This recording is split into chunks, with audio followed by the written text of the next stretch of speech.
It's a brand new year, which means it's time for our annual look back and look ahead at the world of entertainment. It's also time to set goals for ourselves for the new year ahead. But you know what they say about New Year's resolutions? They go in one year and out the other. Oh, that's so good. We are Geekcentric, and you can be too.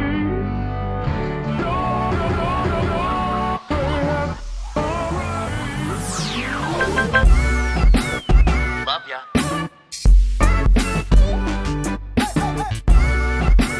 Get home safe, guys. Peace.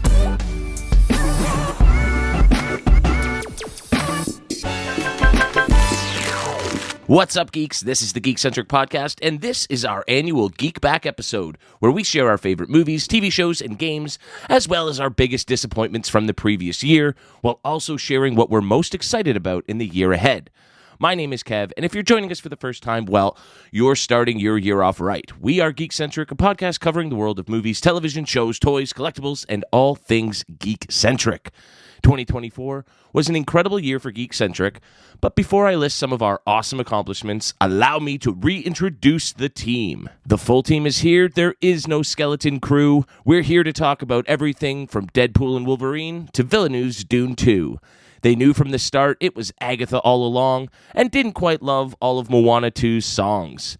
The year had us asking, what if? And hoping Fallout Season 2 comes in a jiff. We wish the Bear Season 3 offered just a bit more, and also that Borderlands wasn't such a drab bore. This year had us wondering how X-Men 97 was just so darn good. Well, maybe Star Wars didn't quite resonate with audiences as much as it should.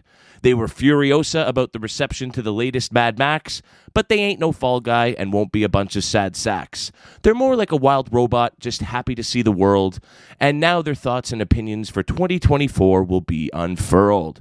Thanks for joining me today, geeks. We have the recently married Megan Chambers, my brothers from other mothers, Justin Lawrence and Nate Shelton, and my brother from the same mother, Darcy Hudson. What is going on, geeks? Yo, Dr. Seuss up in here. Jeez. No kidding. I was like ready. I'm feeling cozy. You know, I've got to get a blanket on, get a hot cocoa going. That was nice. I like that. Well, speaking of all that, obviously the holidays have come and gone. How was everyone's holiday season, New Year's, all that? Good. Busy. Yeah. Busy. Kind of came and went for me. It's like blew by like a fart. Yeah, ours is. I always find it's a big hype up and build up to the big day, and then after the 25th, it kind of just is chill mode for the next week for our family at least. I mean, Kev, you were at our place for almost a week there, and it was just so much fun hanging out with you guys and Robbie every day and just relaxing. That's what my favorite part of the holidays is, just taking your time, taking it easy with the family and all that. In the great word, I'm just gonna go great word of Philip Seymour Hoffman from Twister. Food.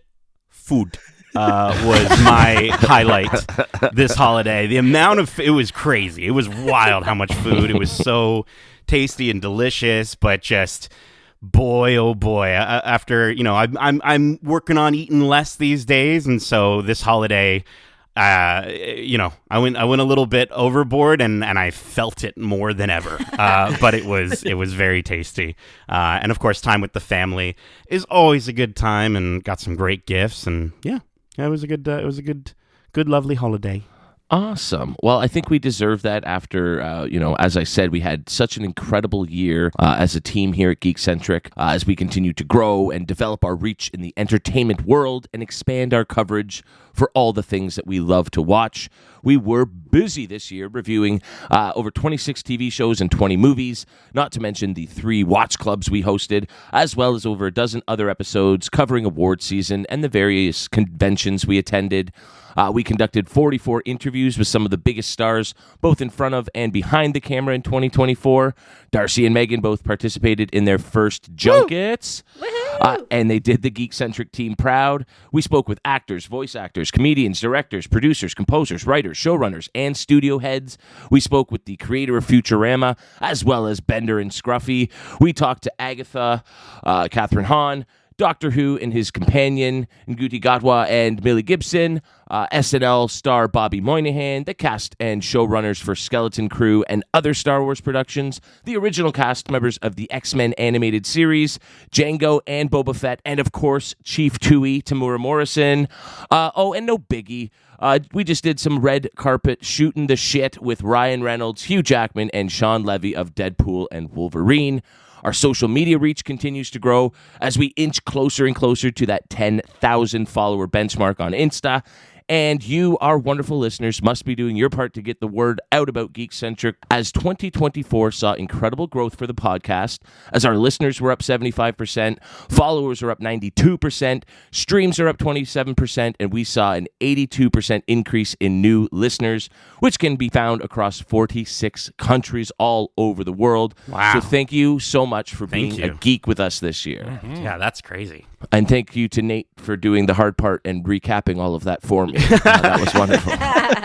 Although I don't think I found the percentages. You were going in there. You went full boardroom. I enjoyed that. That Justin was able to provide me Thank with. you. So Awesome. it was a full team effort like everything There else. we go.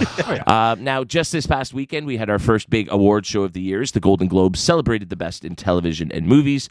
What a night for the underdogs, as there were quite a few surprises, including Demi Moore winning for Best Actress, while Emilia Perez, much to my chagrin, was the big winner, setting up an award season confrontation between it and The Brutalist. That should start on January 17th, when the Academy Award nominations will be announced. So do plan on looking out for all of our coverage of that show, as it's definitely one of our favorite times of the year. And just on the Globes, if I could really quickly just say, in the great word of both Nikki Glaser and Adam Sandler, a jamais.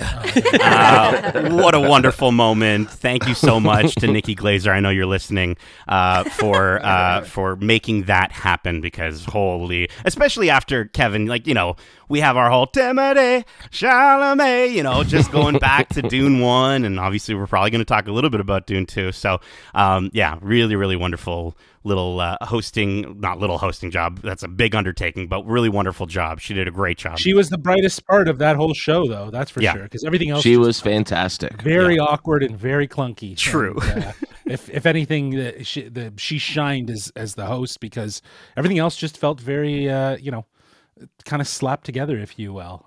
You know. Except for Andrew Garfield's glasses. Yeah. Wow, you got it in there. I'm so I had impressed. to. I tried. Impressed. He can slap together whatever he wants. I tell you. Nate. Jeez. Well, hopefully this show won't be so clumsy as the Globes, like you said, Just. But much like the Golden Globes celebrated the best in movies and television, that is why we are here today. We're going to look at our favorite movies, television shows, animated projects, and even video games of 2024. We'll then share our biggest disappointments of the year, but we won't stay dour too long, as we will wrap up the show by looking ahead at some of the movies and TV shows we are most excited about for in 2025. So, without further ado, let's get this party started. 2024 saw some huge numbers at the box office, with Disney absolutely cleaning up, including having the top two grossing movies in Inside Out 2, which made $1.6 billion, and Deadpool and Wolverine, which made $1.3 billion. Wow. The total domestic box office was down $8.5 billion, which is about 3.9% from the previous year. I think that had a lot to do with the lingering effects from the strikes, which affected the number of big blockbusters released last year. Correct. That said, there were a number of terrific movies that captivated audiences in theaters and at home, and that's where we'll start our discussion today. As I mentioned to the crew before we got started, we're doing this random this year, so let's see who will be giving us the first pick for movie of the year for 2024. It is Megan. Go ahead. Ooh, okay. I'm glad I get to go first, because I wonder if anybody else is going to say the same thing as me. My favorite movie of 2024, I have to preface all of this by saying I didn't actually intake that much this year. I feel like I really didn't watch as much as I usually do in regards to movies. It was a swift television, year. Everything. It was a very swift year. An artist, one specific artist maybe took over my life. Yes. So my favorite movie this year is Deadpool and Wolverine. Yeah. It was way better than I expected, and we all had high expectations for that movie. It had fantastic cameos, some that were very unexpected. It was beautifully disconnected, yet still very connected to the MCU, as Deadpool should be. Absolute hilarious, obviously, and pretty much perfect for me. So other than, like our Wicked coming in at the end of the year, I think Deadpool and Wolverine was one of my most anticipated and then became my favorite of the year. For sure. I'm going to jump in because I have the same pick, obviously. I mean, I think it was one of my most anticipated movies going to 2024, but that's just because I'm a huge Wolverine and Deadpool fan. Like, I wouldn't like comics without these two characters. And a lot of that comes from the Fox movies, where we first got to see Hugh Jackman bring Wolverine to life on the screen. And the way that Deadpool and Wolverine brought closure to everything that came before, all the Fox things. And like you said, one of the best cameos of all time with Chris Evans reprising his role as Human Torch for some of the greatest jokes in that movie is just... It was so much fun to experience, and that slideshow at the end, as you're remembering it all that came and led to it, was just hit me in the feels. And of course, Deadpool is just, again, up there with one of my favorites. So I love that movie.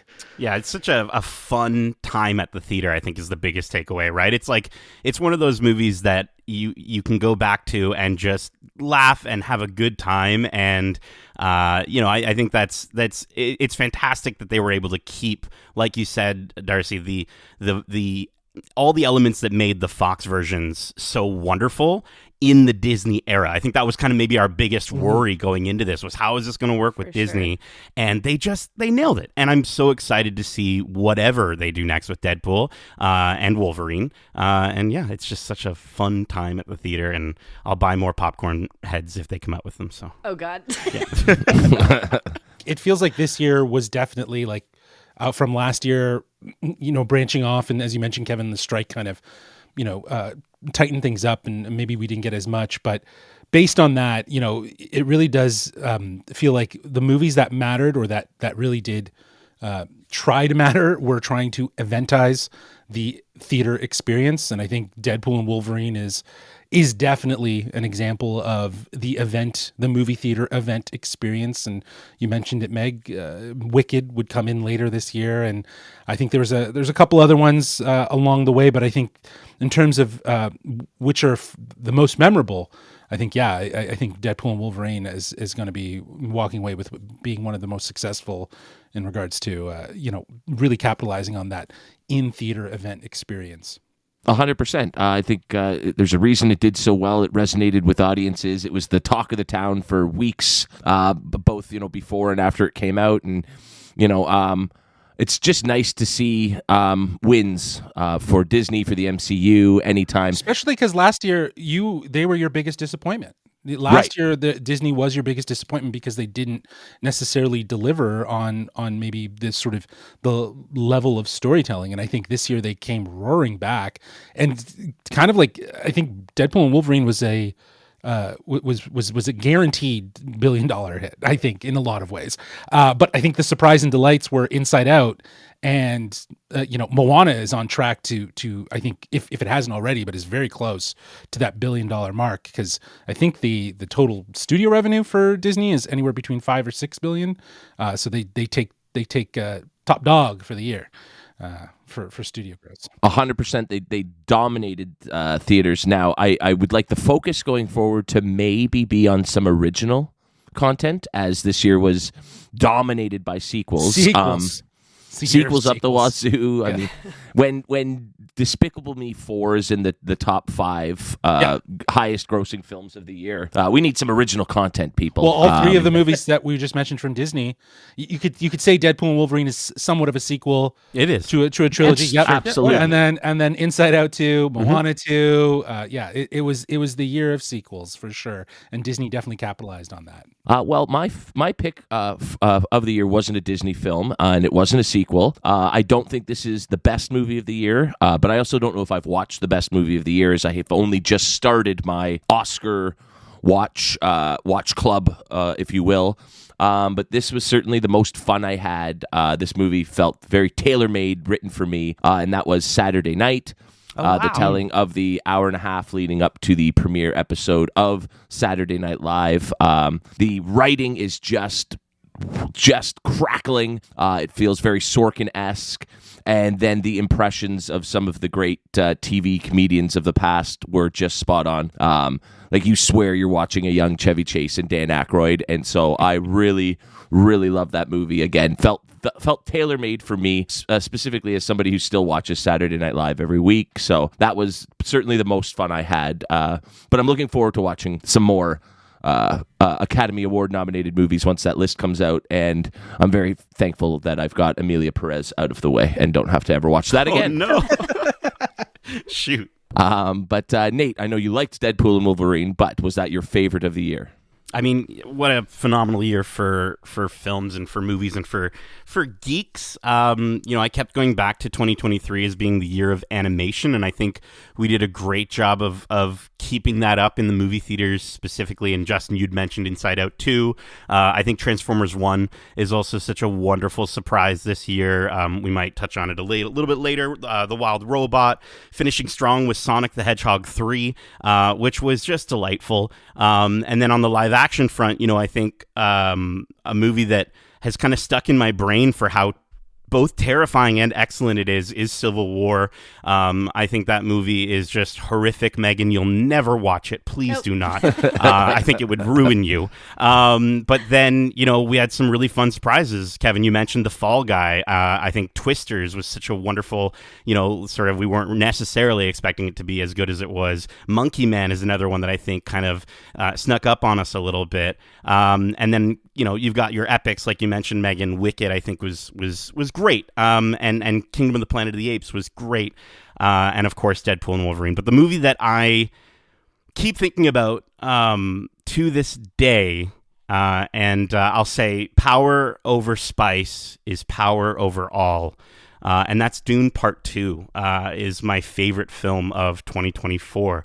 I think Denis Villeneuve did such an incredible job crafting such a phenomenal sequel that just does everything a sequel needs to do, right? Like it felt like we were able to travel around the world of Dune, whether it be Arrakis, Caladan, or Getty Prime, and it was so seamless. It felt so seamless.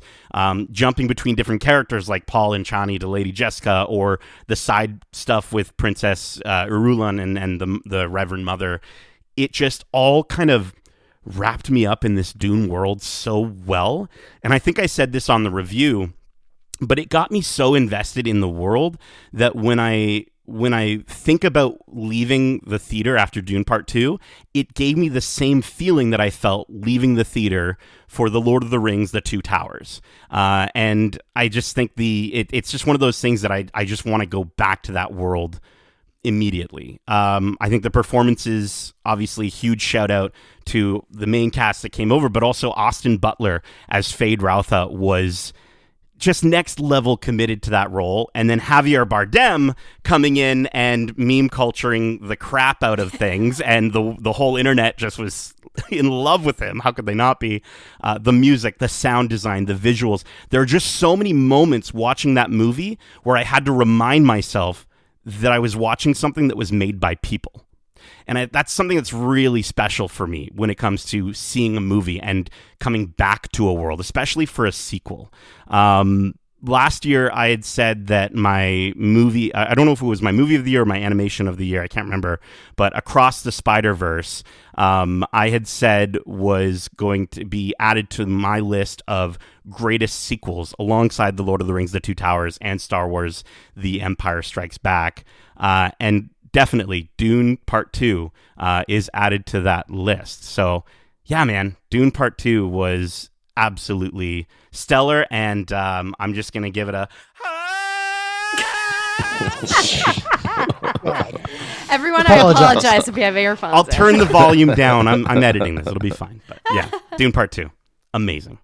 Just how about yourself? Have we mentioned your favorite of the year, and does it make you want to scream out loud like that? No, not necessarily. It definitely had me, I was immersed in this film. I think that it was extremely captivating. I went for the other Zendaya film. I went for Challengers. There you go. I think that takes top spot for me as my favorite movie of the year. And to your point, Kevin, there's so much that we have seen that we haven't seen. And is it the best movie? I don't know, but I definitely gave it a 5 out of 5 in my Letterboxd score. And I feel like it's just the way it masterfully blends romance, drama, and the sport of tennis. The story is very much centered around tennis, but captures so much more than just the game. It's about the passion, it's about the rivalry, it's about the complexities of and dynamics of relationships, both romantic and partner relationships. And I think, again, Zendaya probably gives one of her best performances, which is why she deserved to be nominated for this versus Dune Part 2, because she kind of felt like she was kind of pushed to the side, even though she kind of had a little more to do, but it didn't really give her much to really act off of. This did, though. This was Zendaya in like just full power, full control, and the chemistry between the entire cast was really, really great. The way they filmed tennis too, and the way they captured the sport through the cinematography was absolutely outstanding. And I think that for something that really stays focused, for a film that stays really focused and intimate, it had a very innovative approach, and I think it really does stand out as being one of the best of the year, and my favorite for the year of 2024. Oh, and the score for sure. Trent Reznor and Atticus Ross, they won the Golden Globe, and the score is just like they said it best too when they announced the winner for that. A score is sort of something that is partnered with the visuals so well. It's just as memorable, and if you get a chance to listen to the Challengers score, it's phenomenal. It still kind of blows my mind that Trent Reznor, frontman for Nine Inch Nails, has now had this like career renaissance in doing film scores, and has just absolutely knocked it out of the park anytime he's collaborated on something over the last decade. So he's definitely become one of the best in the biz, which is again a little bit mind-blowing. But why don't we change the channel and look at our favorite television programs of the year? What's a channel? We did this joke literally last time. That's why I kept it in the script. It's incredible. I love it every year. Well, Darcy, as somebody who still has cable at home, you're with Rogers, I think. So you know what a channel is. So I'm going to have you start us off with your favorite show of the year. Yeah, for sure. I mean, that at our house, the channels are mainly sports channels. They're constantly occupying our TV. I spend my time streaming in the garage. This year, I had, the movie was easier because, again, Deadpool Wolverine being so close to my heart was very easy to pick that as my favorite movie. The TV shows, I feel like, have been on fire this year across the board. Like, Apple TV, every show I've watched this year from them has been incredible. Bad Monkey, Shrinking, Hulu, Disney Plus, we got Interior Chinatown, we have Only Murders in the Building, so many great shows this year. But you mentioned in your little Dr. Seussian intro there, Kev, but I think Fallout was my favorite show of the year because, again, when that show came out, I watched it 3 times on our streamers before it even came out for the general public. It brought that world of the game to life so well that I could not get enough of it. I cannot wait for season 2 with the addition of some cast members that I already love, just entering a world that I love even more. I cannot wait to return to the world of Fallout because the show is so well done at just, again, capturing that post-apocalyptic world and everything wild that goes on in it. So I just loved it. Yeah, I think Fallout, it's one of those shows that just sort of reminds you again after something like The Last of Us that, and the Mario movie, right? Like these video game adaptations can be phenomenal. And when there's that much heart and love and intention put into them, it pays off in the end. And I'm so happy that Fallout is, something that my dad watched, right? Like he gets to know the story of Fallout. And I don't know how much he necessarily fully connected with the show in the way that you and I did, but at least someone has gotten to experience that story without ever having to pick up a controller. And I think there's some real power in how we're able to translate those stories and those themes and those messages from one medium to the next. And yeah, I thought, dude, Fallout was such a delightful, like, holy crap, like, wow, this actually really works. Come on, it's Walter Goggins. You got Walter Goggins, you got a success in your hands. That's all you need, actually. You're right. But I'm guessing Fallout wasn't your top choice for show of the year, Nate? Oh, I get to go? Okay. Dude, I mean, like, Darcy, you mentioned so many. You mentioned, obviously, Only Murders in the Building, and like, we had The Boys come back and The Bear come back, and I just think those shows are able to maintain so much quality So for so many episodes is awesome. I mean, Invincible season 2 came back, Shrinking, which made my heart hurt and my heart so happy, but then so many tears. And then I got to shout out, like, obviously House of the Dragon season 2 was one of my most anticipated shows of the year. It did not disappoint. But then we had like little surprises like Mr. and Mrs. Smith. Like, what the heck was that? Coming out of nowhere and being so good. And then I have to mention Chaos, which unfortunately has been canceled, but if you get a chance to, like, I hope that it finds a new home somewhere. For those who don't know, it's pretty much The Boys with Greek mythology but just like so much more like lovely too at the same Jeff time. Goldblum as Zeus is really all That's that all sold you need me to on know. that show. Just watch it already. And then, of course, we mentioned Agatha all along. X-Men 97 and The Penguin knocked my socks off. But I think the show that I was most impressed by, and the series that I struggled with this a lot, because I was like, do I put it in animation or do I put it in TV show? And for me, it is the most phenomenal animation, but it is also my favorite TV show of the year, and that is Arcane Season 2. I think we try to keep these episodes where there's all 5 of us as short as possible. Well, too bad. Screw you. I'm just going to gush for 5 hours.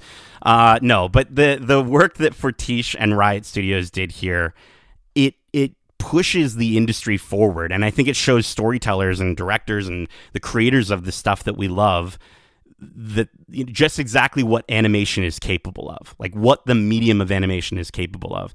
And I'm just floored by how incredibly gripping the story of Vi and Jinx was.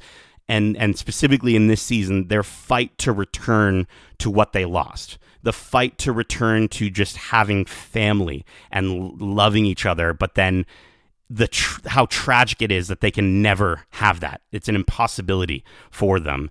And that's just one element of the story for 2 characters.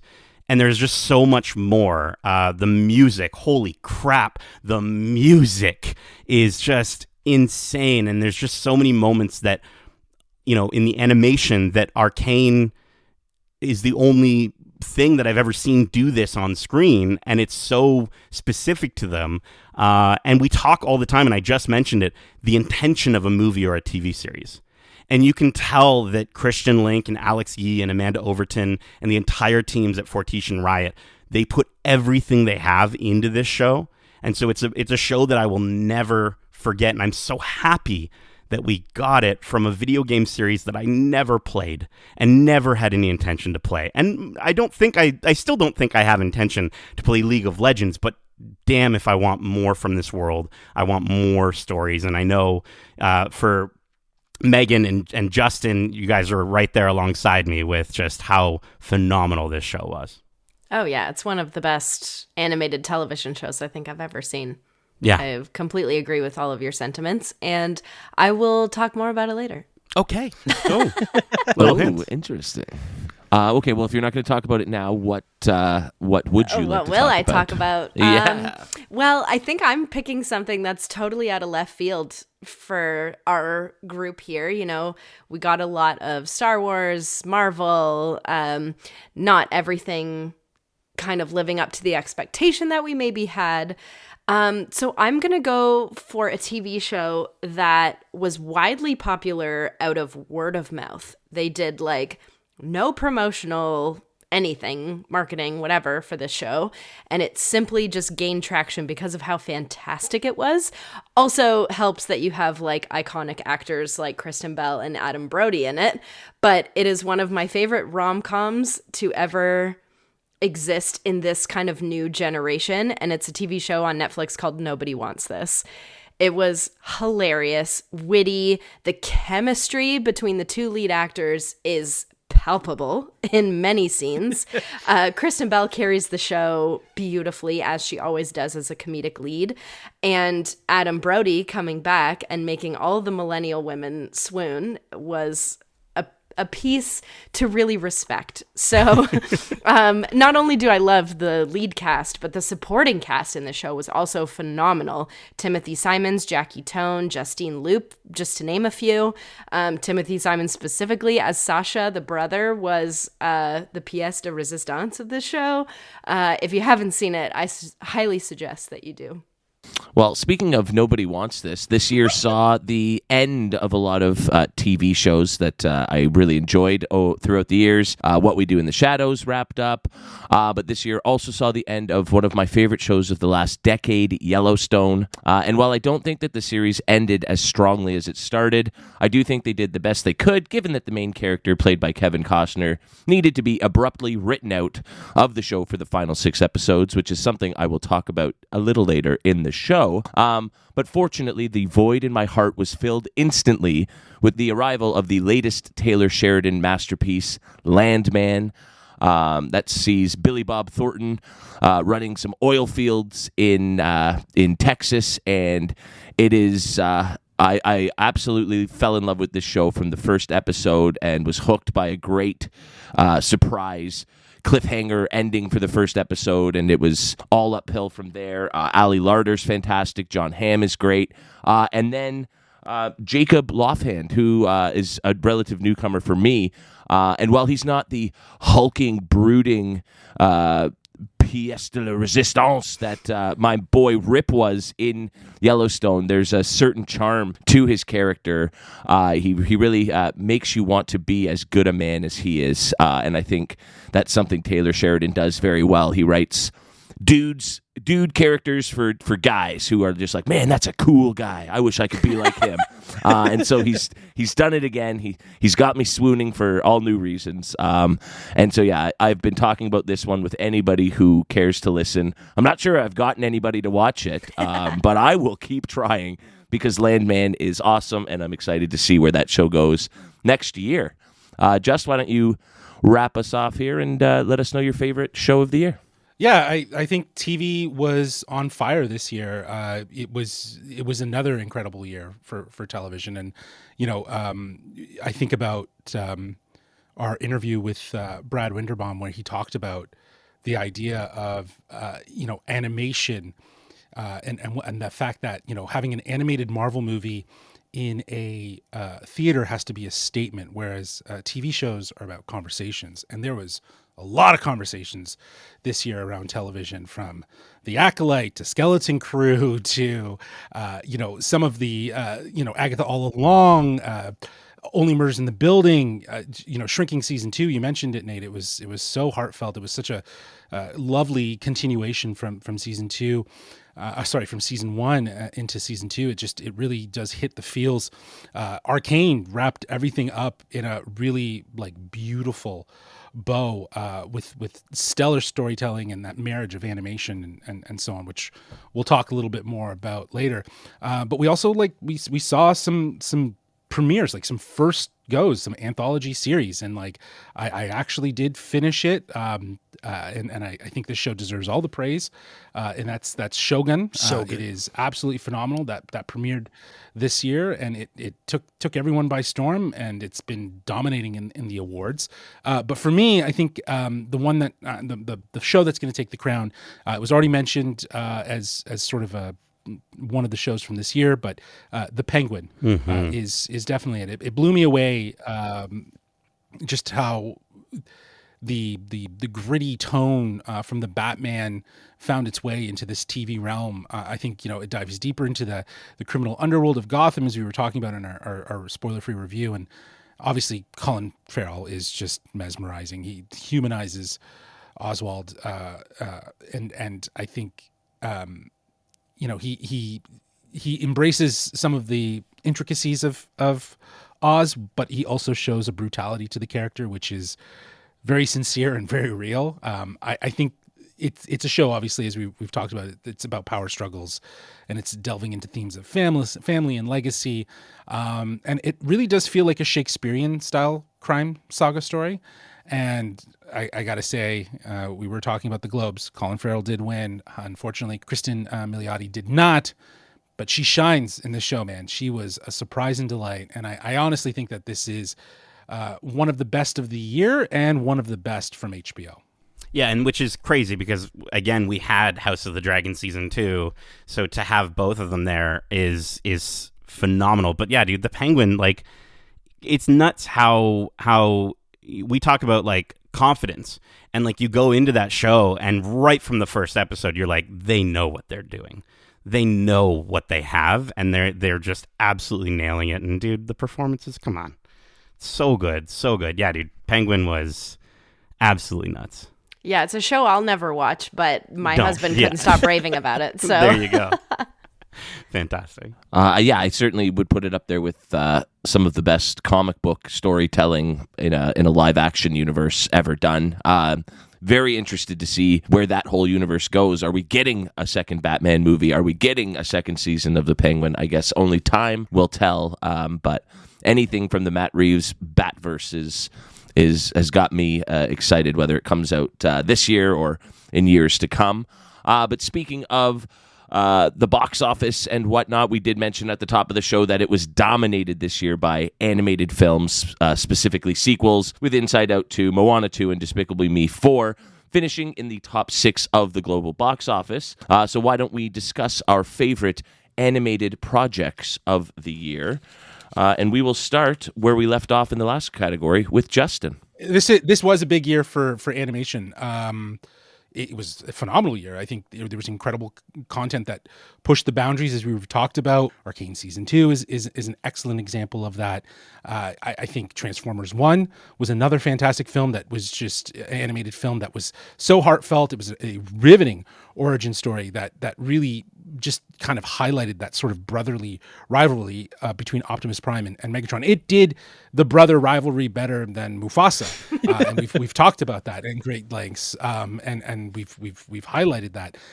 I think that this year animation has shown that it's not just to be associated as a kid's movie. Again, Wild Robot I think is aesthetically beautiful, but I feel like it still kind of fell into the camp of really holding the hand for a kid audience, which is fine. Inside Out, I think, kind of did a bit of both of it though at the same time, where, you know, it's for kids and I think it is targeted for children, but the adults that went to see this movie really were able to take something away. They were able to actually see maybe their own childhood or maybe even how they can help their kids in the future. I think that it was such a fantastic example of speaking to both audiences.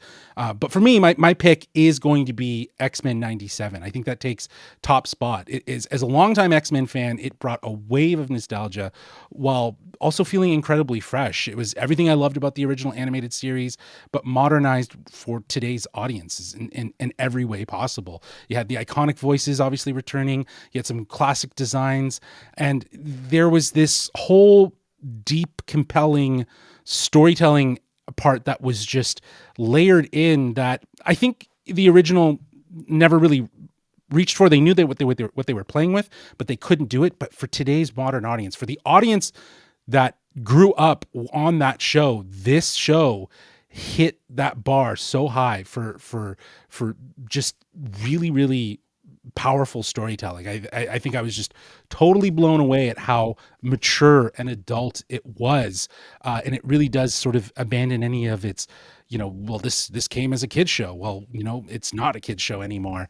I think again, it continues that legacy from the original series, and it's proving that X-Men are relevant and exciting, and even more powerful in the world of animation. I think that's incredibly beautiful this year that we got a project like X-Men 97. I'm excited for season 2 if we get that next year. And that one episode, hooey! What a great year for Gambit. Oh yeah, The character Gambit. come He's a on. great- he's yeah, a it is a great Gambit year. That's for You sure. know, Yeah. so he was that featured was really for cool. sure. Yeah.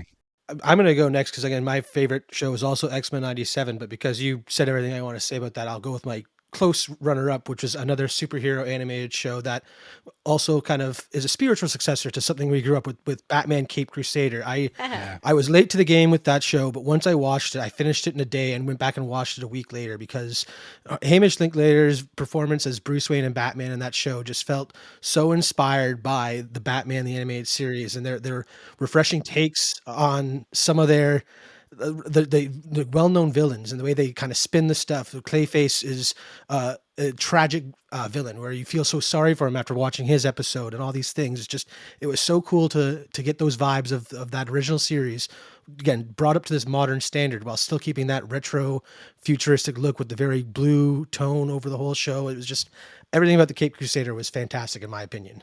That is definitely one based on my childhood that I would like to check out, just to sort of revisit that sort of era in television for me as a young kid. It was But great. speaking of revisiting, my choice was based on the fact that it allowed me to revisit one of my favorite cinematic universes. A bit of a different choice for me, all things considered, but I'm going with Lord of the Rings, The War of the Rohirrim. Cool. Picked an anime. I liked an anime. He loves anime. I'm the biggest anime fan out now. You are a weeb, dude. Jeez. But no, the movie wasn't perfect, but I think it was, again, a chance to go back and revisit some of those incredible places in Middle Earth. And I think what really stood out for me is that it was the perfect way to do a prequel. And I'm very rare to say that I like a prequel or I like the idea of a prequel, but this was done in such a way that not just for this movie, but I think countless other stories could be told in this way.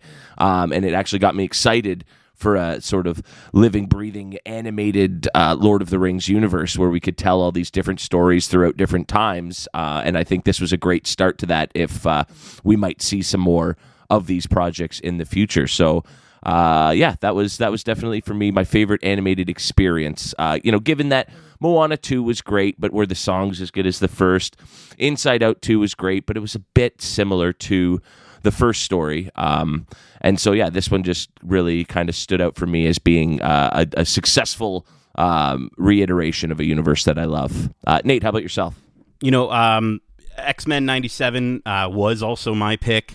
I think just everything you all mentioned, I think the big part that really stood out to me, because I was never big on X-Men, the animated series, as much as maybe you were, Justin, right? But getting to kind of join into this world and then see, like, I started watching the animated series just before starting 97 and just getting to see how well it translated and to your point, how much better they were able to achieve what they were going for was the coolest.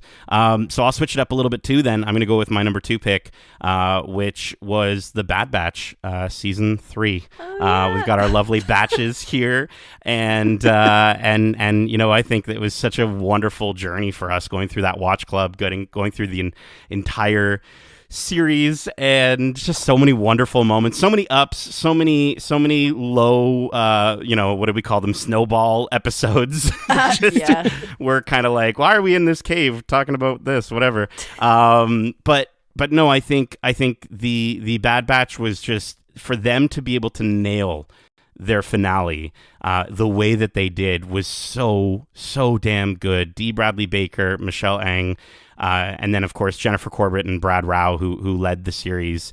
Just thank you. It was such a wonderful thing, and for a Star Wars show to nail the landing is awesome. and it was just I miss those characters so much already.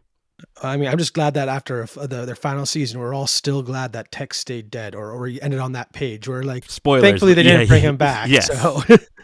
Very grateful for that ending. Yeah, like, they stuck the landing for sure. Yeah. Well, Megan, I know you alluded to your choice a little earlier, but I know you're excited to talk about it. So why don't you finish us up here in the animated department? Absolutely. I'd love another preface to say I didn't watch enough this year. I did not watch Inside Out 2. I have not seen Moana 2. I have not seen Wild Robot. I am a bad animator. I am not aware of enough animation this year, and it is all on my list, and I will be watching all of it. Transformers 1 is also one that I've been wanting to see really badly, but like we said before, a little Taylor Swift kind of intruded on all of that this year. So like I said previously, I'm going to say my favorite animated anything this year was Arcane Season 2. For a multitude of reasons. I mean, Nate, you spoke about how beautiful the music is. Obviously, the animation is stunning. It's one of the biggest inspirations for me within my art career, because when I was starting out, season 1 just came out. I had no idea what it was. I knew what League of Legends was, but I was not interested in that type of game. So I just threw the show on while I was drawing and very quickly stopped drawing and continued to pay attention to the show. So I've grown to love that style of animation and these characters, and I can't wait to see what Fortiche and Riot Games decide to do in the rest of the world of Runeterra. As much as Arcane is probably, well, it is done. They just did those 2 seasons. I know that there are more stories to be told, and I can't wait to see what they do. Nice. Well, I think it's time to grab those controllers and button mash our favorite games of the year. I will have to abstain from this category as I didn't play a single console game this year. Not a one. That said, I am about to start Indiana Jones and the Great Circle, and I guarantee that would be my choice here had I had a chance to play it. But did anybody play the game that had it as their favorite of the year? Indiana Jones? Yeah. I did not have it. I do not have it as my favorite, but I did play It's honorable mention for me. 100%. Okay, well then 100%. what took top spot then? I guess I'll take this one. So yeah, Indy was an honorable mention. It closed out the year, a solid year of gaming, if you ask me, because looking back, I've played so many, and I wanted to put at the top of my list. First off, Paper Mario: Thousand Year Door re-release was fantastic. It made me want to go out and get a Princess Peach tattoo very shortly after that released. So she's now on my arm, and that's awesome. But I couldn't give it to a game that came out 20 years ago, so I went to my second choice, and it was Elden Ring: Shadow of the Erdtree DLC. And I'm like, Wow. I'm going to do a Game Awards thing and not give it to the DLC either, because that's not a new game. So in terms of a new game, my favorite was Balatro. That is a game that has lived on forever since we started playing it back in February when it was released, and it has become a constant, me and my friends hangouts. Basically, every time we get ready to go to a concert, we always throw on a couple rounds of Balatro as we're eating our dinner or just getting ready to go to the show, listening to certain albums and stuff like that. And the replayability of that roguelike and how astonishing it is that it was made by one guy, and it's how it took the world by storm, and it keeps on spreading through all the different platforms. Yeah, Balatro to me is the best game of the year. Yeah, local thunk. Shout out to Canadian developer. And one guy, dude, for one guy to make a game and then for it to show up as a nominee for Game of the Year. Wow. Is insane. That is just astonishing. Absolutely outstanding. It just shows the power of video games, the power of creativity in that medium. Yeah, Darcy, you said it, man. What a phenomenal year for video games. Like, starting the year with Prince of Persia: The Lost Crown was so phenomenal and such a wonderful sort of change up to that franchise, and so welcomed. And it's so incredibly sad that the team that made that game has since been disbanded. They're still working, but I think, we're not quite at biggest disappointment yet. But on my short list for biggest disappointment are the amount of layoffs that have happened within the gaming industry. Just not great. And this year, I think we're record numbers for that industry in terms of layoffs. But on a lighter note, Neva by Nomada Studio. You mentioned indie games or indie game Balatro. Neva by Nomada Studio is absolutely breathtaking. Please play that game. If you want something massive, Dragon Age: The Veilguard was so good. It really tickled my AAA fancy, if you will. And then, Kevin, I cannot wait, dude. I want you to stream it. I want you to stream your first 10 minutes with Indiana Jones and the Great Circle, because it'll be amazing. I did get to watch Darcy play through the first bit there. Dude. I was like, oh, wait, it's doing this, is it? So I definitely stuck around and checked it out, and it got me very excited. I've got the Xbox here. I'm ready to go, so I can't wait. And like going through, and I've not gotten as far as Darcy. You finished it, I think, right? But yes, I did. it so far it feels like the Indiana Jones movie that we never got, that like 100%. lives up to the legacy of the original 3, which is so cool. Megan, I mean, I got to shout out Zeldy. Don't talk Echoes too of much Wisdom. about it. I'm not going to say anything else other than I had a great time with it. I also want to shout out Pepper Grinder and Animal Well. Check those out as well. But Animal was so good. the game of my year is the game of the year, and that is Astrobot. Astrobot from Team Asobi and Sony. the moment I turned on this game, I was smiling, I was giggling, I was laughing. Astrobot's doing a little dance. I'm recording it. I'm instantly uploading it to share with all my friends because it is just so incredible, and I think it's such a phenomenal swing for PlayStation as a studio to say, look, we can make a platformer that's just as inventive and pure fun and joy as anything Nintendo has ever put out. And that is huge. And I really hope it speaks to Naughty Dog and it speaks to, some of these other developers that are known for the classic, platforming games to say, like, hey, you know what? Like, the big narrative story-driven games, absolutely, they're always going to be phenomenal. I'm so excited for Ghost of Yotei and what have you. But bring back, your Sly Coopers. Bring back your Jack and Daxter, dude. So good, Yeah. Please. So yeah, I absolutely adored Astrobot. I think playing through all the levels and the way that it honors the legacy of PlayStation, but then video games in general, it is a must play if you have a PlayStation 5, and it won't take you that long. And you just are going to love it. Please play Astrobot. Please play Astrobot. Okay. Yeah, I support that. It's a really comfy, great, awesome game. Yeah. But I will piggyback on that because you mentioned it and I quickly told you not to say it. Very, very obviously, my favorite game of the year was Legend of Zelda Echoes of Wisdom. You can guarantee if a Zelda game is released in a year, it's probably going to be my favorite.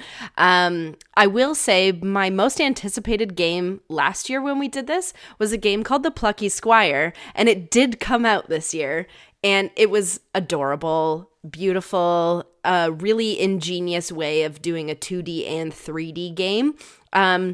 A little lacking, it wasn't that difficult, and I did get through it in like a weekend.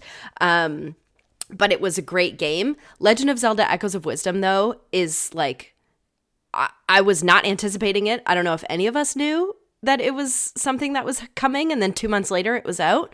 It was a gorgeous use of the Link's Awakening game engine, but with a brand new story, which was also a great addition to this year.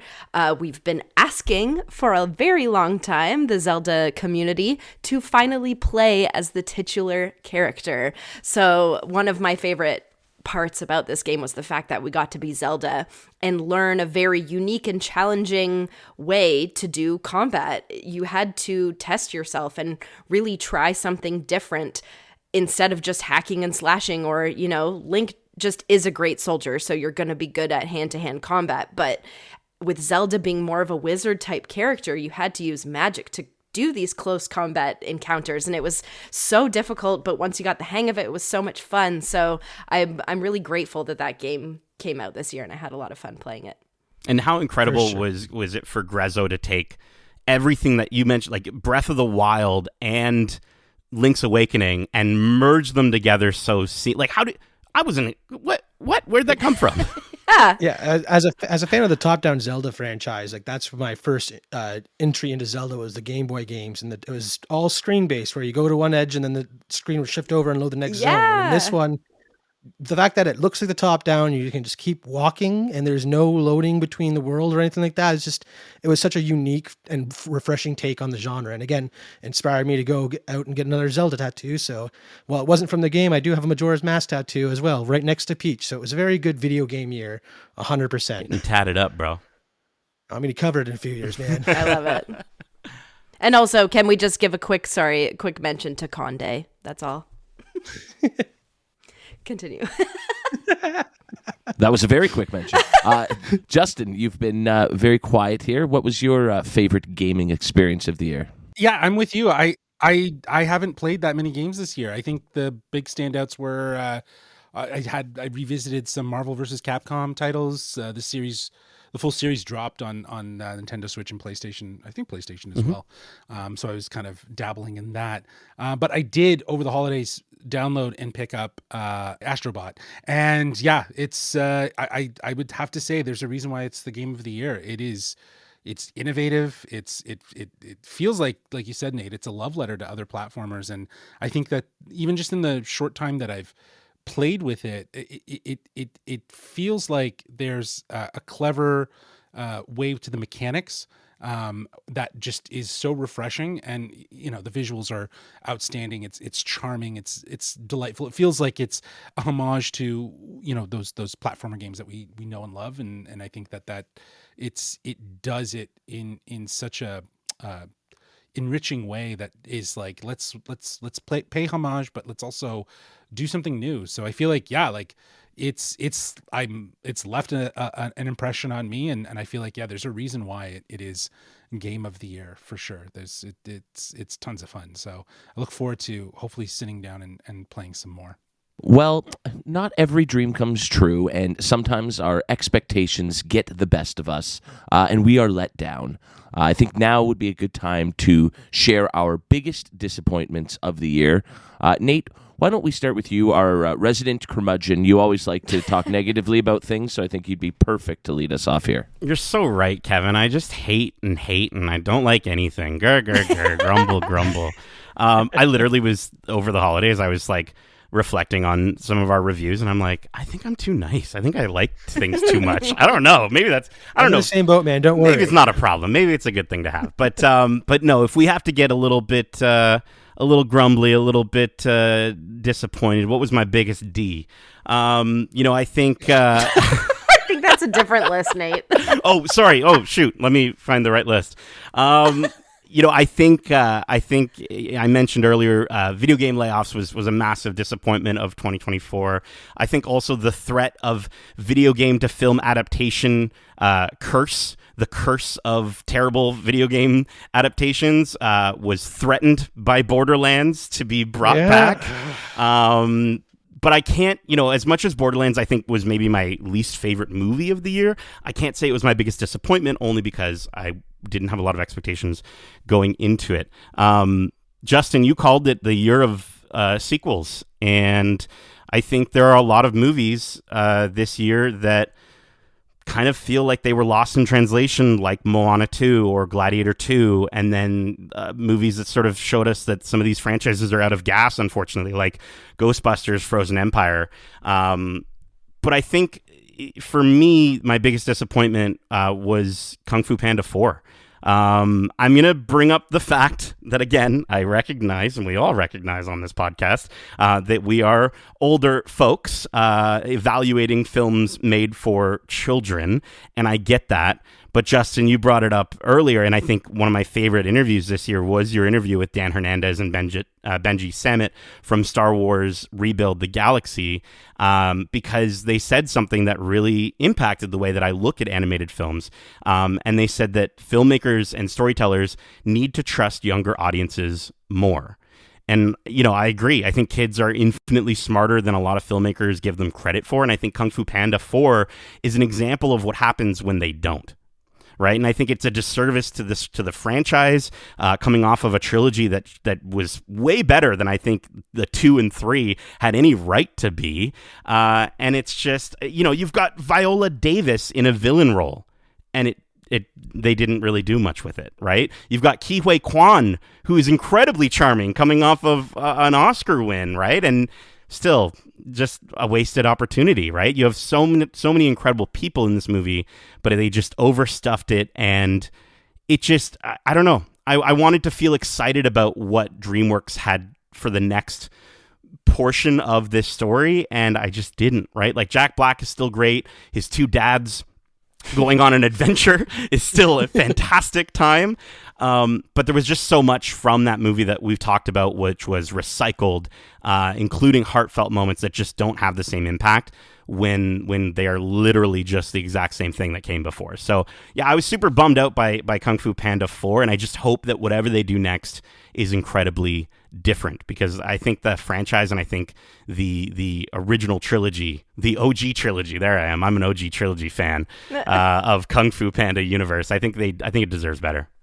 Well, I think sometimes there's no need for a fourth. Yeah, there you go too. That's absolutely true, right? It was like, why did this happen? Money. I did not expect to hear Kung Fu Panda 4 come up today, so Yeah. there's that at least. There you go. Just, how about yourself? What let you down this year? Oh man, the list was not huge, but there was definitely a few. some honorable mentions I think would have to go to The Acolyte, Yeah. both for just the way it was handled and delivered, and then also the fact that it was canceled. Like, you don't even get more of that story. It's just, no, it didn't work. And It got so good at the end, and then they just took it all away from us. That was very disappointing. yeah, and it had its moments, but again, the execution of that was not handled well. I was a little disappointed in The Wild Robot. I think, to your point, Nate, the idea that filmmakers need to trust the younger audience more, that movie doesn't do that. It like really was very stylized and it was beautiful, yes, but it really does have this very, in my opinion, generic story. So I was a little disappointed by that one. But my biggest disappointment, and we were talking about it the other day, Kev, is got to be Gladiator 2. I just keep coming back to how much I had such high expectations for that film, given the legacy of the original film. And, unfortunately, it really did fall short. It did have some, visually stunning moments but the story just didn't live up to the sort of emotional depth and the epic scale of the original. And again, I know the original hasn't aged well, and maybe I'm watching it through nostalgic eyes, but at the end of the day, the characters felt very underdeveloped. I think the film struggled to find a reason to exist beyond capitalizing on the name of the original. And I think it's not a terrible movie, because I did give it a 3, but I just feel like it did feel like a letdown. It just felt like it was like, oh, let's just do this all over again. The thing that kept the score up was Denzel and that surprise, his surprise performance in the movie. And I think that, it was the saving grace for it and why I bumped the score up. But, I can't help but wonder, like, what if the movie was just about him? Mm-hmm. You know what I mean? Like, and it still was called Gladiator 2, but it was told from a different perspective of someone who is, managing gladiators to, again, spoiler alert, to kind of like seed into Rome and, kind of cause a ruckus, if you will. There's such potential there. And I feel like that was just not utilized, and instead they went for this recycled story where they were trying to hide key plot elements but then tell you in a synopsis, but then it was like, oh, no one needs to know until it's important. And I don't know, it all felt really mismanaged and mishandled, and it just lacked any sort of epicness that you would expect from a film that was, I guess you could say, 24 years in the making. And yeah, it was my biggest letdown for 2024. Yeah, when you take 25 years to deliver a sequel to a Best Picture winner, you need to do a bit more than that. And I think you're right. They definitely pigeonholed themselves into a story based on the name instead of sort of taking the spirit of what the first one was about and going in a new direction. I think that would have been a lot more enjoyable and successful as a film had they gone in a different direction instead of giving us exactly what we'd already seen. Yeah, and I mean, Denzel, like you said, Justin, was the best part of that movie. I wasn't on the review, but I did get a chance to listen to it, and I do think I just want to go back to this. My favorite part of Gladiator 2 existing is Kevin making the joke where he said he was glad he ate her, and that was incredible. That might be winning the Golden Globe for best intro for a podcast this year. At least it's nominated for sure. Oh, I would love to see this show get some award season love eventually. That would be a very exciting idea. Now, Darce, you also are very negative about things and rarely like things, so I'm sure it was hard to find just one disappointment. What let you down this year? Well, they mentioned two of the show and movies that I had on my list here. I kind of had one for movie, show, and game, and they brought up Borderlands, like Nate did at least, and then Justin mentioned Acolyte, and I don't really need to go into those. I think you could listen to our reviews to understand why we didn't, come out of that with the most favorable reviews. But for games, it was one I was looking forward to since they announced it. It was Mario and Luigi Brothership. And as a huge fan of the Mario and Luigi game, before this game came out, I went back and replayed Superstar Saga, the first one for the Game Boy Advance, and I went back and played Bowser's Inside Story on 3DS. Like, I love the Mario RPG system and the way you control two brothers as you're going through the world, and it's very intuitive and we were playing. And everything about Brothership takes away that takes the soul and fun out of the Mario and Luigi games, where, again, in the overworld and all the other games, you can switch between who you're controlling, Mario and Luigi, and whoever's in the front, you have different powers available to you. Well, in this game, you only control Mario, and Luigi just has these random moments of Luigi ideas where you get a new game mechanic out of nowhere, and it takes all the fun out of it. And the new style of animation, a lot of people were saying, at least this looks good. I hated it entirely. It feels like a completely different party made the game, which is the case. The original game developers that made the Mario and Luigi team, unfortunately, closed a few years ago. And so a new team was approached to make this one, and they dropped the ball, in my opinion. I don't know. It was just for such a long-lasting game franchise that has been so solidly consistent in the RPG tactics that they basically lost all that was special to it when they brought it to the Switch, which was just so disappointing, because this is a lot of people's first time playing a Mario and Luigi game, and they're not coming out with what Mario and Luigi means. So it was very disappointing to play that game. And it was one game where I didn't finish this year. I think I played maybe 5 hours of it and was like, this isn't for me. I can't do any more, which takes a lot for me to put down a game. I mean, how many stories about brothers are we going to be disappointed by in 2024? You know what I mean, right? Like, but I think Acquire and Nintendo, they got to stop doing Luigi dirty. Like, I've not played it, but Darcy, you're saying they didn't put the respect on Luigi's name, and he deserves so much more. I mean, like, a lot of Luigi's character came from these games, and how he's like kind of the klutzy brother who doesn't want to be involved, and he's kind of silly and makes all the jokes, and like that is Luigi. And in this one, he's just dumb. He's just there, and that's why his dumb ideas work. And it's just like, it's so annoying that the AI for Luigi is dumber than anything else. Like, you're trying to do these puzzles where you go in order 1, 2, 3, 4, and Mario's got to go 1, Luigi's got to go 2. Well, by the time Mario's trying to get to 3, Luigi's on 4. And it's like, that's not how counting works. You're a computer. You should understand how to count. Like, it's small things like that just really made me hate the game so much. Unfortunate. This year, a Luigi got a lot of attention, but it wasn't the Luigi that we wanted, so that is quite the disappointment. Megan, how about yourself? What let you down? Mamma mia. Yeah, mine came pretty early in the year. And then also ended the year. I'm really sad that the Eras tour is over. Moving on. That's your biggest disappointment. Okay. Yeah, it's over. No, my biggest disappointment was also musical related. Thank God we ended the year with a pretty good one, in my opinion. I really loved Wicked. But we started the year with a very unnecessary Mean Girls musical movie, and it was not good. Yeah. I was very disappointed. Casting was weird, and Gowrie Rice, didn't make any sense for Katie and isn't a singer. So when you put her in with Renee Rapp, I'm forgetting her name, but the girl who voices Moana is an unbelievable singer. Ali'i Cravalho. Thank you. Yeah. Wouldn't have been able to say that anyway. You're good. Yeah.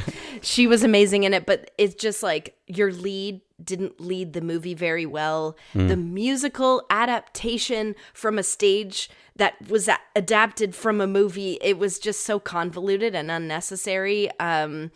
The Aaron Samuels casting of Christopher Briney, I also didn't vibe with. I guess that's this generation's version of Aaron Samuels, but he's not my Aaron Samuels. And yeah, I just kind of don't get why they bothered with this. Yeah, that's my review. Let me tell you, if you want to be disappointed by a musical, check out Emilia Perez, because when the song about rhinoplasty, vaginoplasty comes on, you're in for quite the shock. Shoot. For me, my biggest disappointment was something I alluded to earlier. For me, it was Horizon: An American Saga. I was very excited for a big, epic Western to come on the big screen, but there was so much about the production of this movie by Kevin Costner that was sort of... there was distractions involving his involvement with Yellowstone as a result of leaving to make this movie. So I was a bit soured on that and didn't actually go see it in theaters, and then finally sat down to watch it on Amazon Prime, and it was so boring. It's way too long. There are way too many characters, way too many subplots that don't cohesively join together. It's an absolute mess of a movie. It was supposed to be the first in a 4-part series, but now the second one is already on an indefinite hold, and the future for that one looks a little iffy. So all around, I think it was a big swing and a miss for Kevin Costner, and I am very upset that he left Yellowstone with just 6 episodes to go in order to make this, and to have it be such a disappointment really just adds to all of the upset feelings that I have. Kev went down a notch in my books. He might be out of my top 5 now, simply because of all of this. So that's not Kev, that's not Rip, is it? Is that a different person? No. Cole Hauser's fine. He'll always be a stud in my books. No worries. You're safe, Cole. Don't worry. I'm mad at my namesake, Kevin Costner. But we aren't about that doom and gloom here on the Geekcentric podcast, so it's time we shift gears and look forward.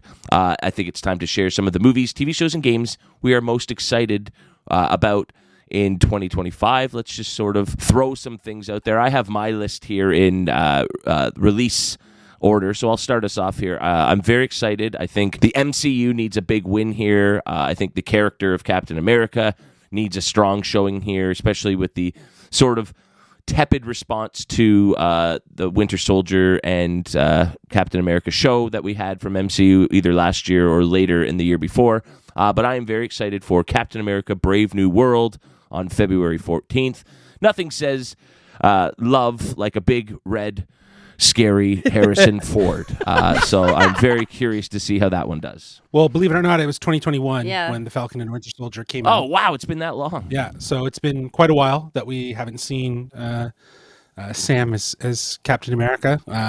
So it'll be, yes, I think it needs to kind of kick things off for the MCU, because the MCU Marvel has a lot of movies that are coming out.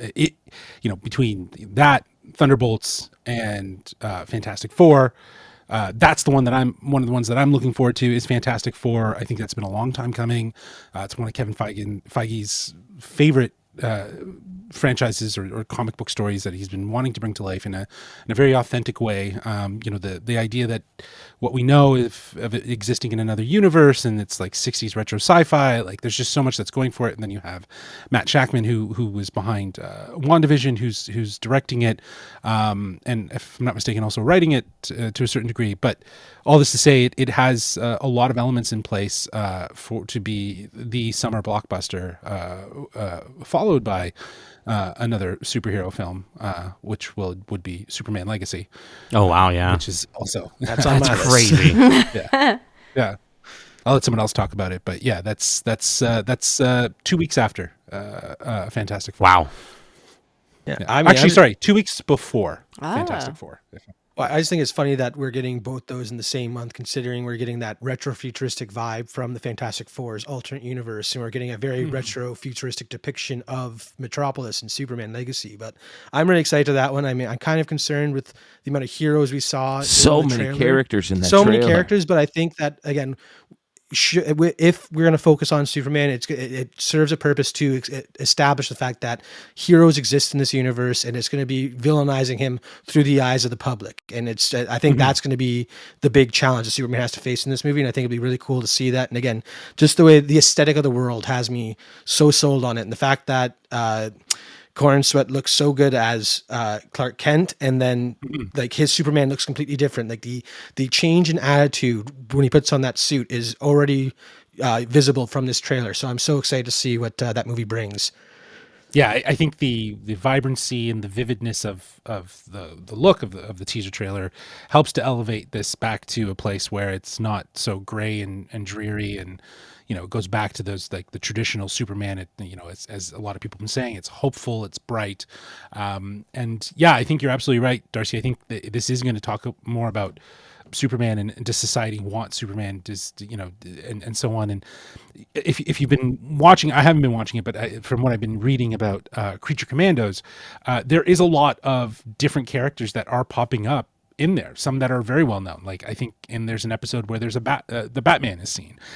He's not fully seen in costume and so on, but he is there. And the intent of putting him there was to establish that he exists. He lives in this universe. And I think a lot of that with all the characters that we're seeing, it's James Gunn's way of sort of kickstarting this universe without having to really kind of do too much of the sort of boring, drab, like origin-esque stories. It's all about this universe exists, we're being dropped in, and I'm looking forward to it. But yeah, July is going to be nuts because there's also Jurassic Park. Jurassic World reboot. Yeah.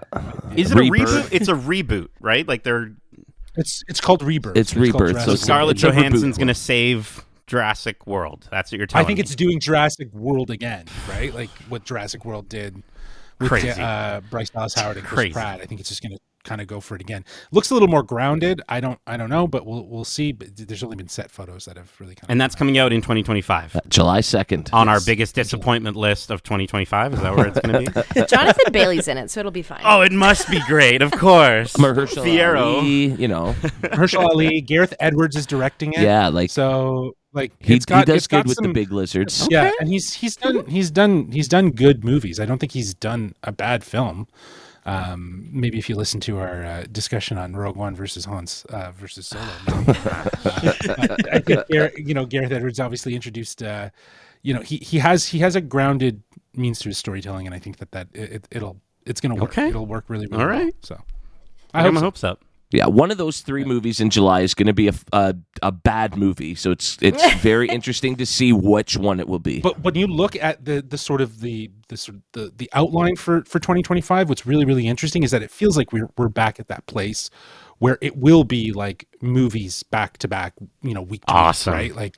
Like we've gotten there. No more strikes. There's no pandemic, right? It seems like everything is on track to release within a window of time and kind of stack. And I think it's going to be like this summer will probably be one of the biggest from like in the past like 2 or 3 years. Yeah, well, we're talking about fear of disappointment, and Kevin, you mentioned Big Lizards. How to Train Your Dragon live action comes out this year, and that's one that's on my list that I'm very nervous about. I have a lot of high hopes for that movie, and I hope it's not just a shot-for-shot remake, but the trailer made it look that way. I think the director has... I think it does. Yeah, the director has come out and said it's not going to be that, but I just hope, seeing Toothless in this live action version, I'm very happy that he didn't get the Sonic treatment. He looks like Toothless. So that is one check mark that I have. I think it makes sense for a teaser trailer to kind of be a flavor palette of like, here's some of the iconic moments you remember from animation brought to life in live action, and they're just visual moments, right? So at the end of the day, yes, while it might look like it could be a shot for shot remake, at this point, I think it's really good to like be able to like at least again hit that nostalgia with a lot of people that are like, oh, I remember that. Like there's that part in that trailer where you see all the dragons just spinning inside the mountain or the volcano or whatever it was. I can't remember. But yeah, like that was cool, right? Like to see that and like to see what that's going to look like in live action. I'm that's definitely on my list as well. They just got to fix that kid's wig because that looks god awful, bro. That looks for as good as Hiccup or for as good as Toothless looks. Hiccup, we'll see. That was a bit of a hiccup. That was a bit of a hiccup for me. I think on the gaming side, we've got so much to look forward to. I think, Darcy, you mentioned some phenomenal stuff from 2024, but we are literally like we're standing on the edge of a giant Joy-Con right now for Nintendo Switch 2 because there have been leaks. There is stuff popping up everywhere. It's Nintendo coming at some just point. it's going to be. I think we are literally within a week or so away from knowing about the Nintendo Switch 2. But we've also got we were talking about Astrobot being Game of the Year. There was another Game of the Year that we all loved, and I know Megan, you enjoyed the crap out of it, which was It Takes Two. And there's a game called Split Fiction coming out in 2025 that it just looks so good, and it's about a fiction writer and a writer of fantasy getting caught in this like sort of, I guess, some sort of simulated world where their worlds are crashing into each other, and I cannot wait. I am so excited for that one. Yeah, that one's absolutely on my list as well. The moment the trailer started, I was like, this is reminding me of It Takes Two, even though it's like not the same at all. I love the dynamics between having a futuristic kind of like cyber world versus the dragons and the castles of the fantasy world. I'm so excited for that game, and it comes out in March as of right now. It Takes Two almost caused me to get a divorce, so I'm hoping. So I'm going to stay away from that one. Gaming with my wife is not something that works for us. Are we getting GTA this year or what? GTA 6 is going to come out this year, 100%. It is it's on track right now to make $3 billion within 2025. That's only its first year. And keep in mind, GTA 5 is still making loads of cash. Who knows in 10 years from now what GTA 6 will have made. That's just absolutely crazy. And you talked about the disappointment of the fact that these gaming studios are losing people, and it is unfortunate. It is the model though of gaming studios to overhire for a project, and if they can't deliver, then there's cuts. We've seen that from like even with Arcane. They hired a bunch of people at Fortiche to do the work on this. Then it didn't get approved, so they had to fire everyone, and then they basically got approved again and actually greenlit, and then they had to go back and hire. And a lot of those people were already off and doing other jobs. So it's like I understand the trepidations with the industry.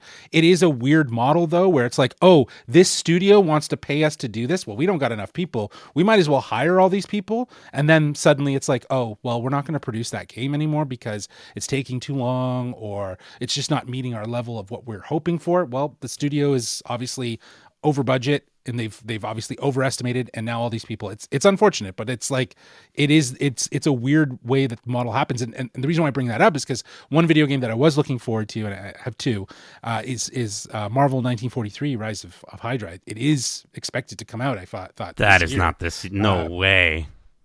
I thought it was this really? year. Is that the one with like Black Panther and Captain America? And Captain America, it is slated for this year, but I hope so, dude. Yeah, so like that, I would like to see that game come out. It would be great, and I think it's really cool to kind of, again, I wasn't a big fan of the Avengers game that they came out with. The Spider-Man games are obviously really great. We've all loved those. I feel like this is a really interesting take on two iconic characters, and taking them back to sort of like, I guess this would be World War II, 1943, and sort of, the rise of Captain America, and I don't think it's T'Challa. No, it's his father. It's father. Shaka. Yeah. The other one too that I'm excited for, and I know I'm kind of deviating here, because it is adaptation, but we did get the date for a television show. The Last of Us season 2 is hitting HBO April. That show is going to, I think, break a lot of people. Not me. I think a lot of people are gonna. Yeah, I'm surprised how quickly they moved through the story of the first game, given what happens in the second one. But they're saying though that there's 3 more seasons that are planned, maybe 4, and they may take that second game and branch it out through multiple seasons rather than trying to fit everything in to that one. But given the events of what happened, it may not happen at the beginning. It might happen at the end though of season 2. I just want to see the Rat King. Oh, buddy. Nobody wants to see the Rat King in live action, but they hinted at it in the trailer though, right? In the newest trailer? I didn't see that. I don't know. I don't know if I saw him skirting around, but no, I think we've got I'm stoked for White Lotus season 3 in February, and then we get Daredevil Born Again in March, but then April is going to be huge for a few of us are going to be going to Tokyo for the first time, which is super exciting, and getting to attend Star Wars Celebration. It's going to be so much fun. Andor is happening, season 2, supposedly in April as well. But then, I think Justin, Kevin, when we were talking about like doing the look forward segment, I had one thing on my mind, and it was The Last of Us Part 2, season 2, coming in April. And I think Yeah, dude. I am so excited for this show to show us this series that I think, like, the first one is about unconditional love, and this one takes that same theme, but then shows you what happens when you put it within the boundaries of revenge and loss. And that, to me, is so incredibly compelling. But like you said, Justin, like Neil Druckmann came out and said there is going to be more seasons, and that season 3 is actually going to be significantly longer, because I think this season they're only doing 7 episodes. And so to me, that makes me think, okay, there's a very clear, and we're not going to spoil anything, hopefully, for The Last of Us Part 2, but there's a very clear reset point, if you will, in that game. And I'm wondering how close we're even going to get to it within these 7 episodes. So I'm very intrigued, but it is the thing that I am looking most forward to in 2025. Well, you were talking about April. April 18th sees the release of Bong Joon-ho's latest film with Robert Pattinson, Yes, Mickey 17. which is Mickey 17. That one looks very cool, very Moon-esque. Is he doing that with vibes. Disney, Kevin? No, there's no cross promotion there. Oh, man. But that one definitely stands out as something to look forward to. And then you also mentioned Black Panther, but from the director of the first Black Panther movie, Ryan Coogler. We have Sinners coming out on March 7th, which still can't really tell what it's about from the trailer. I just know it looks creepy and amazing. But yeah, they're rumored it's vampires, so... It's a vampire, like 1920s. I'm looking forward to a good vampire movie, or a better one than the one we got in December. Oh, it was good. It was good. We are going to get the final season of Stranger Things. Yes, that was on my list. I've been waiting for the end of this show for a while. I can't. I think wait to everyone go back. has. I think Yeah, go back to it's Hawkins. crazy. Get this out now. These kids are in their late 20s. If that left off in season 4, I've been waiting so long to return to Hawkins to see how the town's going to deal with the aftermath of the Upside Down coming to the right side up. I guess I don't know, but like, What's going to happen is it going to be something that's going to like just pick up where we left off, or is there going to be a time gap? apparently there's going to be a time jump. I don't know. There almost has to be at this point because the kids don't look like kids anymore. True. Like time will have passed. Hopefully they're graduating high school at this point, or at least. They all have their own kids at this point. Yeah, when you put the kids in like short shorts and like make them dressed like they are kids, it just looks really weird. They look like they're like stuck in like their kids' clothing, but they're like teenagers. It's weird. Was it Finn Wolfhard with those like really short shorts that are like gym That shorts? was the style of the 80s, though. So It's like the opposite of the end of Big, right? Like, the end of Big, it's just the opposite. No, it just looks like they've outgrown their clothes. It's crazy. I'm also looking forward to another Game of Thrones prequel series we have coming out with the Night of the Seven Kingdoms. I 4 really- episodes though. I don't care. Give me Dunk and Egg. I want to see Dunk and Egg. It's such a cool idea that we've only gotten tidbits from all the extended works that George R.R. Martin is focusing all his time on instead of finishing the actual story. So that one's looking forward to. Apple TV has some great ones coming out too, like Severance. Yeah. I'm sure we have a review coming for that soon, but I've been looking forward for that season since 2022. So that is really, really, like, let's just say, I can't wait to see what the fuck's going on in that show, because the end of the first season is such a great cliffhanger to really pull you back even 3 years later. The Studio on Apple Plus looks great. A lot of great streaming shows coming out. Studio it seems. looks so fucking good. Yeah. I cannot wait to watch that one. That's going to be awesome. The other one too, Nate just reminded me, is Steven Soderbergh's Black Bag. I believe that's Fassbender and Blanchett, and they kind of play a Mr. and Mrs. Smith-esque style story. It's very interesting. I like Steven Soderbergh though. I'm a big Steven Soderbergh fan. I'm sure Kevin, you are too, to a certain degree, depending on what movies you can think. I love Aaron Brockovich.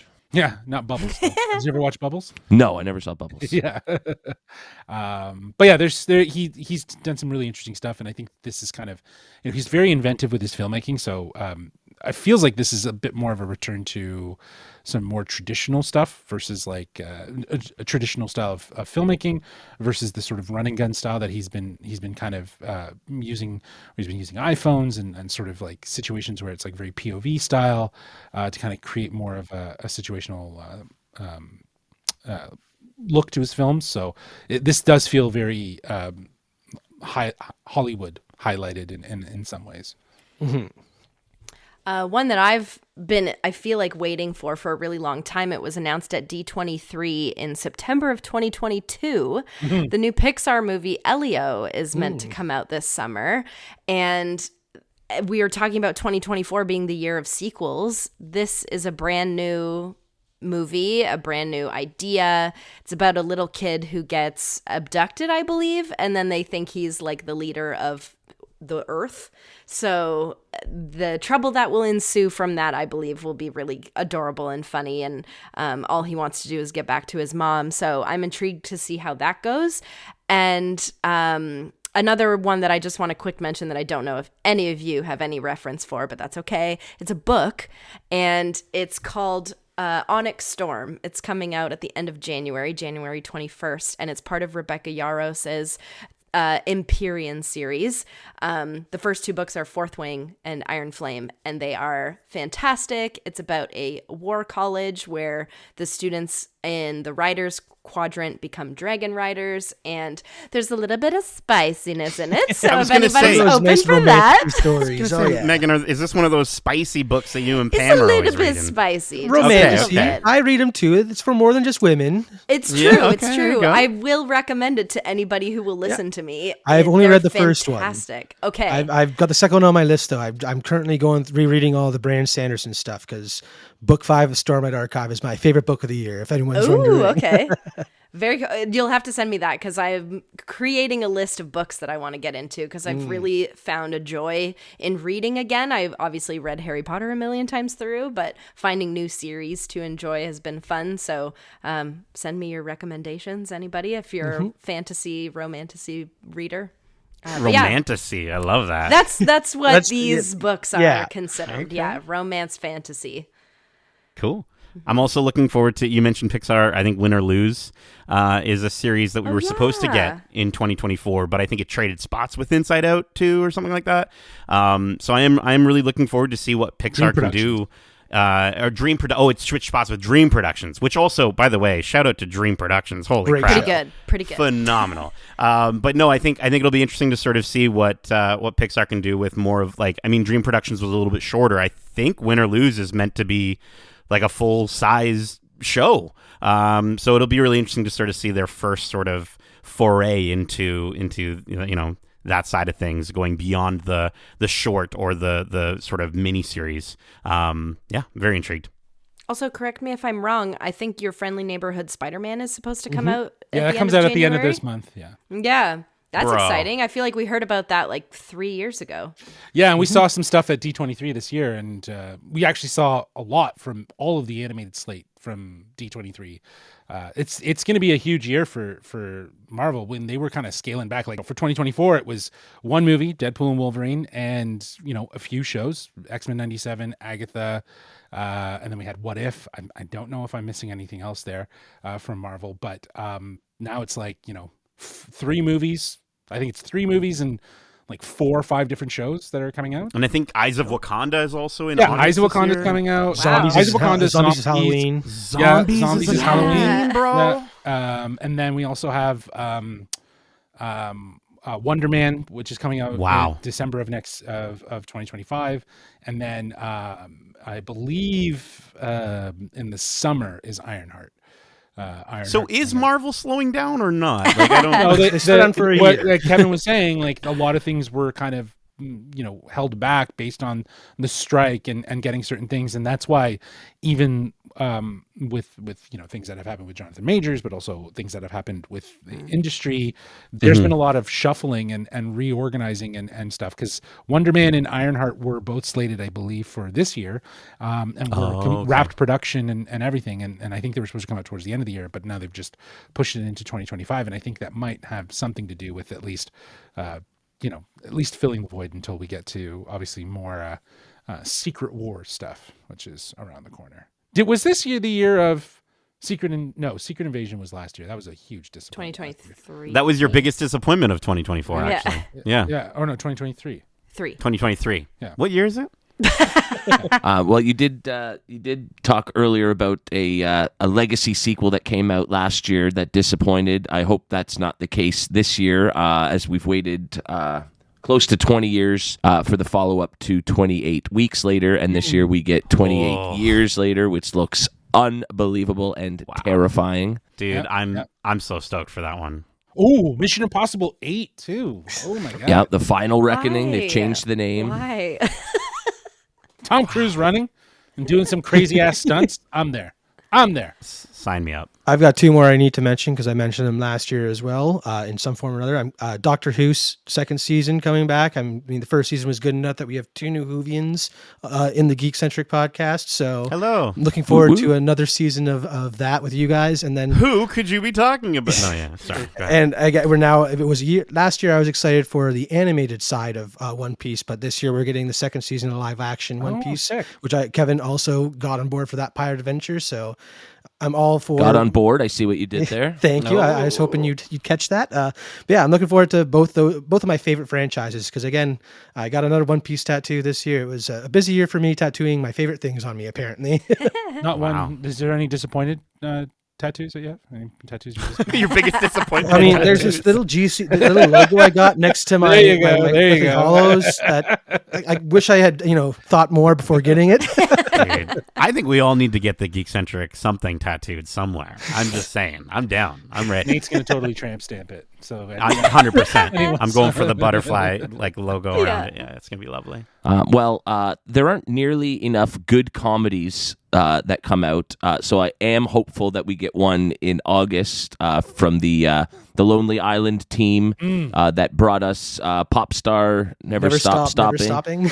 We get the Naked Gun with Liam Neeson this year, which I think could be an absolute blast. they also did Chip and Dale, didn't they? The same Yep. team. Yep. I think they did, it yeah. was Akiva, yeah. Yeah. You know what else is coming within that same vein, I feel, is Happy Gilmore 2. Oh boy, I don't know if that one's gonna be. That might Yeah, be that on one- the disappointment list next year. We'll have to see. I hope it's great. I love the first one too much that I don't. I'll be easily hurt by the second one being bad. I think. As long as Timothy shows up, dude. Right? See how does it call that? Some celebrity pro-am tour or something like that. Yeah. Pretty cool. Well, and we are getting a remake of one of my all-time favorite Arnold Schwarzenegger movies from Edgar Wright, with Glenn Powell in the top spot. We're getting Running Man in November. I am stoked for that. That's a terrific dystopian future sci-fi movie. So I'm definitely excited to see what Edgar Wright can do with that. And I mean, it's Glenn freaking Powell. Let's go. Sign me up day one. Yeah, you're right there. I'm just shocked that it's not Tom Cruise as Running Man. Right? Okay. Wow. He is the Running Man. Hey, He's Tom the Cruise Running is Man. trying to get Glenn Powell to replace him in anything. He wants I was either gonna in say he Mission did it with Top Impossible. Gun. Top Gun he was saying like we could do like he's trying to get another franchise going with Top Gun where Glenn Powell could be the main lead. Wow. It's destined for him to be the follow up to Tom Cruise. What It was a about good year happened for to James Bond? That's been up in the 007 air for a has- while. There's a lot of rumors around Aaron Taylor. Just Jonathan. cast Aaron Taylor. Let's do it. Yeah. Yeah. Just stick with I heard what it was going to be works. Jonathan Bailey, actually, is what I heard. I'd watch I don't that. know, Megan. I don't know. But I feel like it's been a long time since we've It's had him and Andrew 007. Garfield in the new movie 007. I don't know why it's called And that. they both but wear glasses. Anyway, gonna be sorry. Go That ahead. whole franchise is in shambles, though. They want to do a TV show. They want to do multiple projects. Yada yada. You got to find your Bond first before you spin off into anything else. So Yeah. please just make up your mind because these guys are all these people that you want to do.